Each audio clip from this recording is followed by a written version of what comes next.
let's go a little deeper on Space A travel. I did not realize, holy crap, that this was going to go so viral. I've got a video on Instagram right now with like 1.2 million views. I had like 5,000 people follow my Instagram from that single video.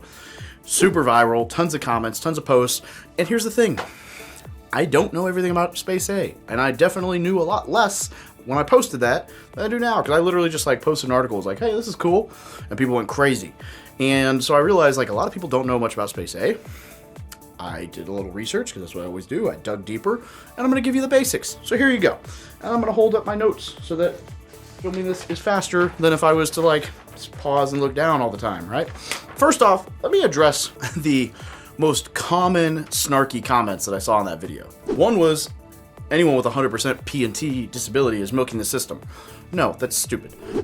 Sure, there are unfortunately people who are milking the system, and I don't agree with that.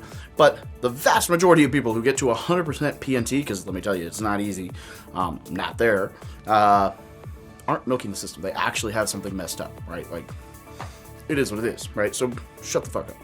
Second, any disability should fly for free.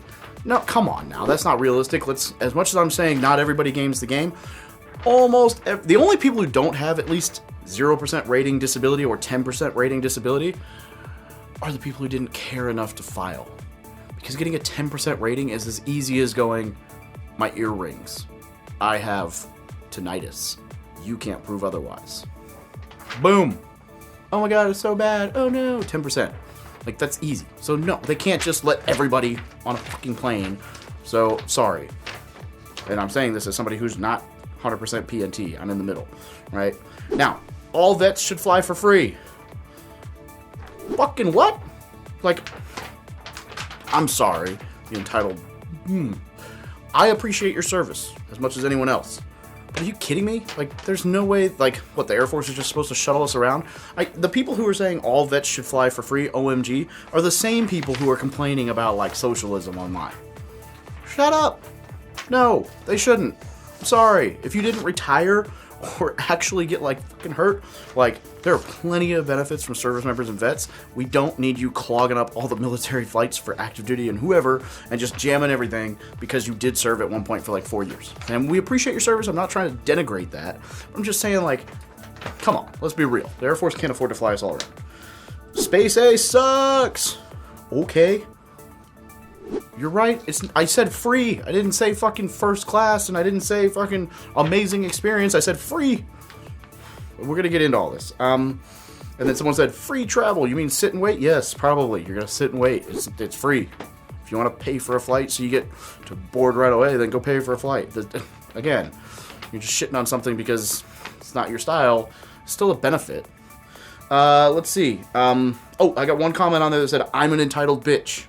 Okay, that wasn't actually a comment, but this is how a lot of these comments came across. Like, come on, guys. The planes are uncomfortable. Yeah, no shit. Have you ever flown Millionaire before? Like, tell me you never left the U.S. on a fucking airplane with the Air Force without telling me. Lots of crayon comments. Ha ha ha ha ha. So original, hilarious. Also, doesn't actually offend Marines. People think it does. It's hilarious. Like, whatever. We own that shit. All right, so those are all the comments. We got past all that shit. So here's what you need to know. Space A travel. First off, the categories. Level 1, the first category on Space A travel is anybody E-leave, emergency leave, on unfunded travel. Level 2, accompanied environmental and morale leave. Number 3, ordinary leave, relatives, house hunting PTAD, Medal of Honor recipients, foreign, military, and unaccompanied EML. I actually don't know what fucking EML is. I'm guessing it's like emergency medical leave, but I don't know. It didn't, couldn't find the acronym. It didn't do what they're supposed to do, where they spell it all out and then put it in parentheses. It just says EML. And for those who don't know, PTAD, permanent temporary assigned duty. If you don't know that, sorry, you clearly aren't going to be far enough along in the system for this video to be relevant to you anyway. Number 5, so that's number 5, is PTAD, non-house hunting PTAD, students, dependents, and post-deployment, right? So, like, this is like your kid going to college from Japan, or your spouse coming back from the mainland when you're in Japan, whatever. And then number 6, retirees, actually retired, not I did 12 years and got out, like retired or medically retired.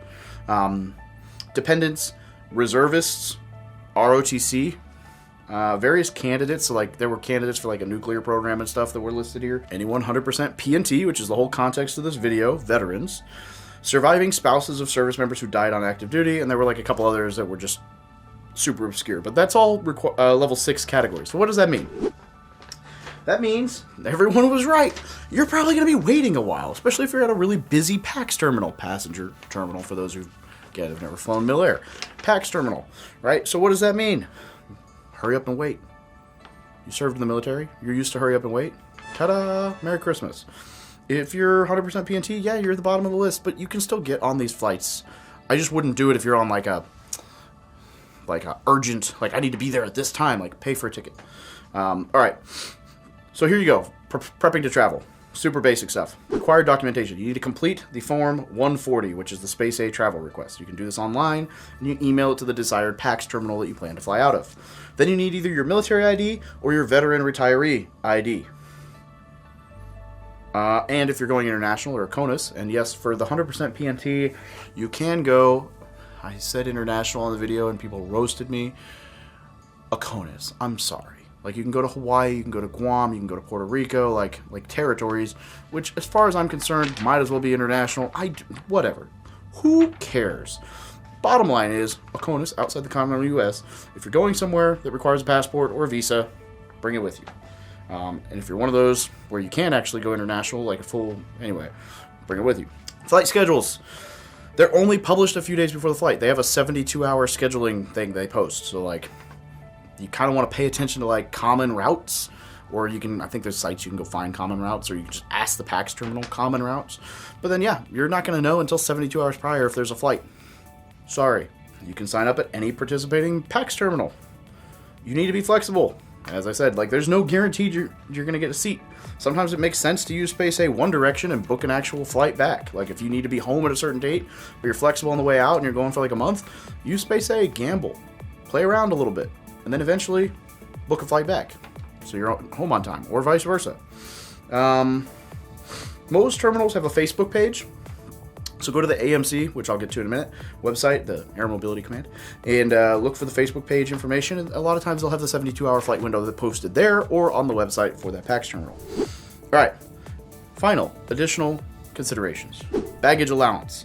There will be limitations to baggage weight and size depending on the flight and the PAX terminal and all these other things. So, what does that mean for you? Talk to the PAX terminal and find out what their requirements are, because they're all different from what I gathered. Yeah, so check with the terminal you're flying out of for specifics. Lodging and expenses. While the flight might be free, you may still have to pay for a place to live if you don't, or sleep if you're, a day out from the flight, or if you miss that flight and have to wait for the next one, or whatever. You're going to have to pay for food. Like, you're going to have to, vending machines or whatever, like, you're going to have to eat. That's on you. So, useful resources. Air Mobility Command, the AMC website, or the local military passenger terminals, PAX terminals. So, hit up the AMC website, get a hold of your PAX terminal. They should be able to answer any and all questions that you have. And fucking OPSEC. Don't be posting on social media about your flight times and shit, because these are actual military planes where active duty people are traveling, flying, doing the thing. Like, there's still operational security needs to be in play here. So be smart. Post it like a day after you get there or whatever. If you want to post about it, don't do everything live. That's all I'm saying. Bottom line, Space A is a really cool benefit. It is. It's awesome. And I hope you guys take advantage of it. That being said, you're right. It's not always 100% free. Sometimes you gotta pay like a tax or whatever. Like $50, $25. Still better than buying a flight. It's not always gonna be there exactly when you need it to be. It's probably gonna be delayed. They might break down. You might not make it on the flight because someone higher priority shows up last minute. It's not perfect. It's free.